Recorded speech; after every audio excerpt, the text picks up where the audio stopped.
CBN em Foco. Apresentação: Carlos Andreasa e Marcela Lorenzetto. Bom dia! Bom dia, Brasil! CBN em Foco no ar. Bom dia para você, ouvinte querido, você que vive num país com quase 250 mil mortos em que não há vacinas, não porque estejam em falta no mundo, cuidado com as mentiras, mas porque o governo brasileiro decidiu não firmar contrato com os fabricantes, um país em que não há acordos com laboratórios em fevereiro de 2021 que projetem a cobertura vacinal da população. Bom dia Brasil, este é o CBN em Foco. Não há vacina, Marcela Lorenzetto, mas você poderá comprar armas e munições à vontade. Não fique triste, porque apesar de tudo isso, você poderia ser, por exemplo, Daniel Silveira. Como vai você, Marcela Lorenzetto? Oi, Andreasa, bom dia a você, bom dia a todos os ouvintes conectados aqui com a gente. Situação complicada, né? Vamos matar o coronavírus na bala. Vamos por aí, né? Ô, Andreasa, antes da gente começar as nossas discussões, trazer o cardápio aqui para os nossos ouvintes, acho que vale a gente lembrar que, além de nos ouvir, é possível também nos assistir pelas plataformas digitais aqui da CBN. É possível nos assistir no YouTube da CBN, digita lá CBN Oficial. Você acessa, vai estar a transmissão ao vivo, aproveita, já assina o canal. Dá aquela ativada no sininho, porque daí sempre que tiver uma transmissão ao vivo, você já é avisado antes. E comenta lá também no chat no nosso YouTube, tem vários ouvintes participando, mandando informação, enfim, participando do nosso programa. Dá também para nos assistir pelo site cbn.com.br, pelo Twitter, @CBNOficial e ainda pelo Globoplay. Transmissão do Rio de Janeiro, você entra lá na transmissão, procura a transmissão do Rio de Janeiro, porque daí acompanha eu e o Andreasa juntinhos na tela e consegue nos assistir por lá também. E claro, manda também a sua mensagem para cá, suas impressões sobre os temas que a gente comenta. O WhatsApp é com DDD 21, número 997642381. Manda sua mensagem para cá, será muito bem-vinda, viu? Marcela, vamos fazer a máquina girar e tratar dessa gororoba, extrair os fatos da espuma. Sendo bastante franco aqui, como sempre seremos no CBN em Foco, para dizer o seguinte: o Brasil, o país todo, claro, a partir da atividade política, está paralisado por causa de Daniel Silveira. Simplesmente isso. Daniel Silveira paralisou o Brasil, ou a causa Daniel Silveira paralisou o Brasil. O país não tem orçamento para 2021, não tem solução para a volta do auxílio emergencial, mas a Câmara, o Parlamento, que deveria estar tratando desses assuntos, tem de se ver com o destino de alguém como esse deputado. Eu preciso pensar, refletir sobre como alguém com esse perfil, com essa história, tenha chegado a esse lugar. E ainda tem gente que acredita, sinto muito, alô mercado, sinto muito, em programa de reformas estruturais, como se um governo sustentado por revolucionários, digamos assim, pudesse gerar o mais mínimo chão de estabilidade para uma reforma estrutural. Aí está. É o Parlamento da Renovação, Marcela Lorenzetto. A nova política, vamos mudar tudo, não era isso?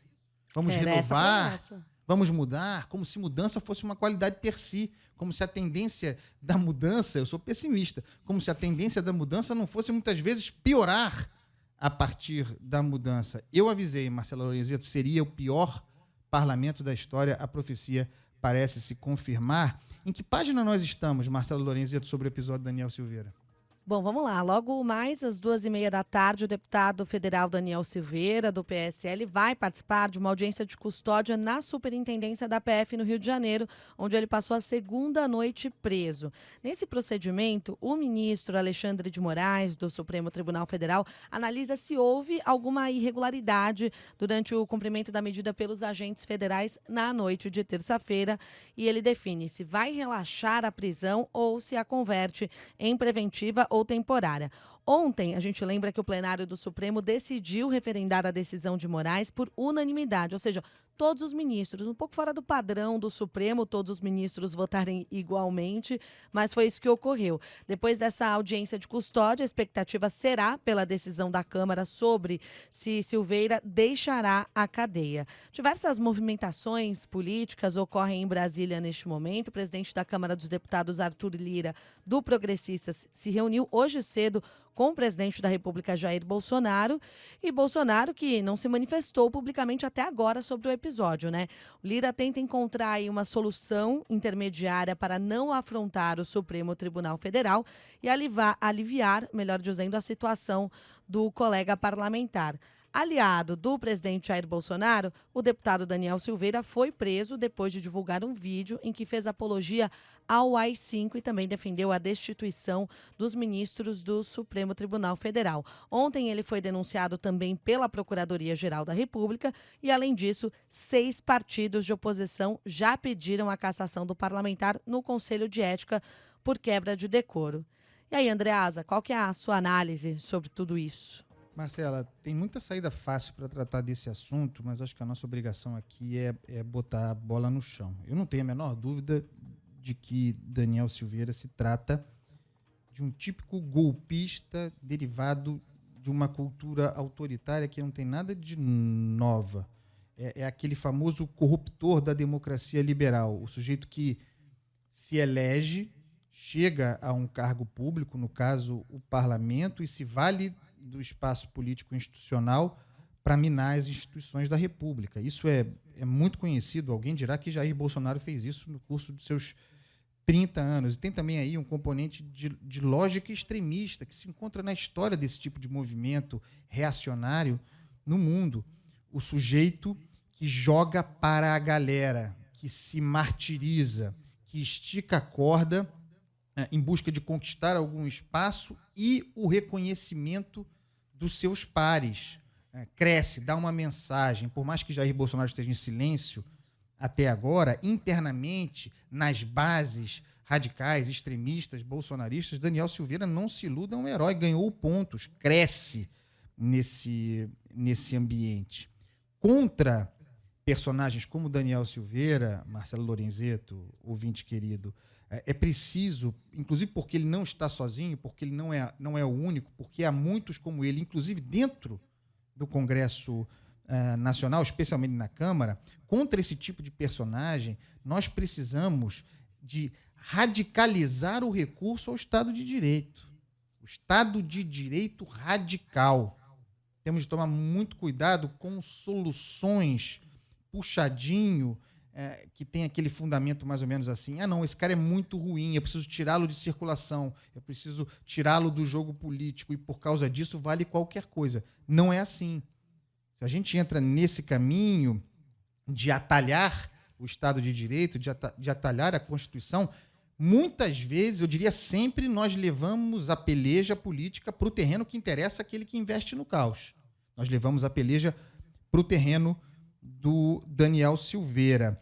Eu estou dizendo isso porque a prisão dele veio no bojo daquele inquérito dito das fake news. E é um inquérito que tem muitos problemas. O inquérito de 2019, fico à vontade para tratar desse assunto aqui, porque bati firme nesse inquérito desde o primeiro momento. É um inquérito que tem vícios de origem, ele foi instalado de ofício, não tem a participação do Ministério Público, não tem um objeto investigado definido. Foi desse inquérito que derivou a censura, por exemplo, à revista Cruzoé, que foi um escândalo.